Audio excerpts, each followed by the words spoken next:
Talk Nation. My name is Beth Trimble, and I'm the Executive Director of Communications for Red Oak ISD. Joining me today is Brenda Sanford, our Superintendent. For the next couple episodes, we're going to do some segments on things going on in the district, and today we're going to talk a little bit about some of the things that have happened since our last bond. We've had two bonds that have been here in Red Oak over the last year that have not passed, and one back in 2017. But the communities we serve, Red Oak, Glen Heights, Ovilla, Pecan Hill, Oak Leaf, unincorporated areas, these are continuing to grow, and as are the number of students in our schools. So these Q&A segments are really going to cover some of our growth options, the overcrowding that we have in our campuses, bonds, taxes, ballots, and even the next steps for the district. Let's talk first about bonds in general. What is a school bond in the state of Texas? It is a way that the state has set up for school districts to be able to fund the larger items, such as reconstructing buildings. If you're constructing a brand new building, if you're having to buy large items like buses, or even possibly if it's large technology items. So basically it is a system that has been set up in order to afford districts that opportunity to fund things that they cannot do on their own. So how does this work? A school sells a bond how? The way it works is, of course, any bond that is put forth has to be called by the school board. Administration can recommend one way or the other, but the school board actually calls for the bond to be put on the ballot.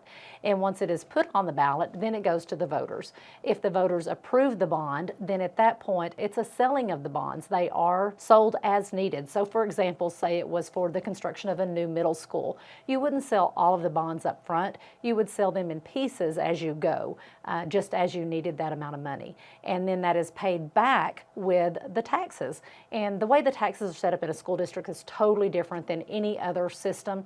You have two different sets. You have the maintenance and operation portion of the taxes, and you have the interest and sinking fund. And that I&S fund is the actual portion of the tax rate that pays back those bonds. Are there other ways to pay for these large items? How are other districts doing this? There's no amount of fundraising that I know of that you could do. If you had several billionaire friends, I guess, that wanted to donate millions of dollars, but unfortunately we don't have that here at Red Oak ISD. So we're basically looking at, in order to build a new facility, bonding is the only option. It's hard to explain how a bond is sold because the word bond is a different meaning for people. How would you explain this to an everyday family compared to a large purchase they may have? One of the ways we like to explain it is like if you're buying a car. So say you purchase a car and you're going to finance that for 5 years, and you're set at your payment, and I'm paying $500 a month, and it's a 5-year note. But then all of a sudden, guess what? You need a second vehicle as well. And so the first one's paid off, but yes, you are continuing to make those payments on a second purchase. That's pretty much how the bond debt is as well. When people say, well, it's going to be more taxes. Well, over the long run, yes, you're continuing to make that payment. So it is more taxes that is being used to make that payment. It's just not an increase in the tax rate. So in the end, a family ends up with two cars, just like in the end of school would end up with more facilities or more enhancements as they needed. That is absolutely correct. And it's extending the debt, but actually you would have an additional facility as well.